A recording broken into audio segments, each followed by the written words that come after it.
Votre salle, elle est équipée du plus grand écran géant interactif au monde, et c'est pas rien, avec un air 100% renouvelé et purifié pendant les événements, grâce aux 15 centrales de traitement d'air. Bon, j'imagine que la consommation de gaz et d'électricité doit être assez astronomique, et pourtant vous avez annoncé déjà être en avance sur la gestion de votre consommation d'énergie. Alors, vous avez fait comment? Je vous confirme, Paris La Défense Arena a été conçu dès son origine dans une logique durable et responsable.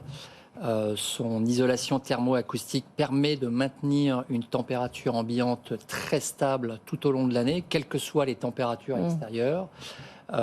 Décision a été prise de ne pas climatiser ou de chauffer entre 16 degrés et 26 degrés à l'intérieur de la salle.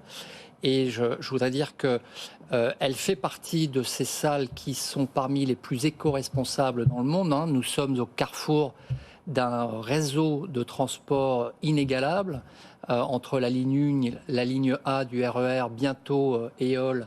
75% de nos spectateurs utilisent les transports en commun.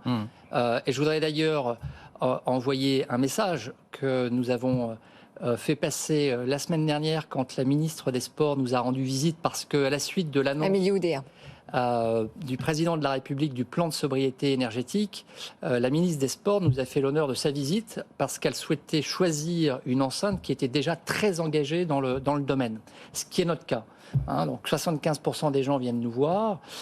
Nous avons une politique de tri des déchets qui est en forte augmentation. Nous trions il y a encore 4-5 ans 15% de nos déchets.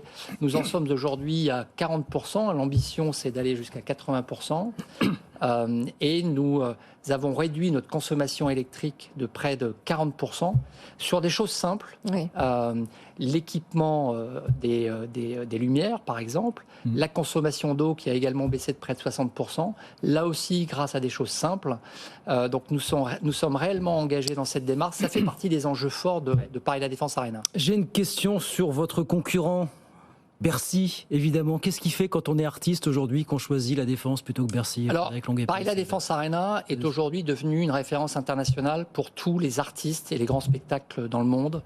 Je crois qu'on peut dire qu'un artiste, dans sa progression de carrière, doit faire une Cigale, il doit faire un Olympia, il doit faire un Zénith, il doit faire un Accor Arena. Ouais. Et un Bercy, non, alors. Oui, en quoi est-ce que c'est l'apothéose de faire La Défense plutôt que Paris La Défense Arena, qui est la plus grande salle d'Europe. Vous n'avez pas l'historique de Bercy, c'est ça aussi quand même. Alors, vous avez raison de le dire. Ouais. Bercy a été construit en 1984. Oui, voilà. Nous n'avons que 5 ans. Et quand je compare le nombre de spectateurs accueillis en 5 ans, moins 2 de Covid pendant lesquels nous avons été fermés, nous avons accueilli 3 millions de spectateurs, ce qui fait 1 million par an.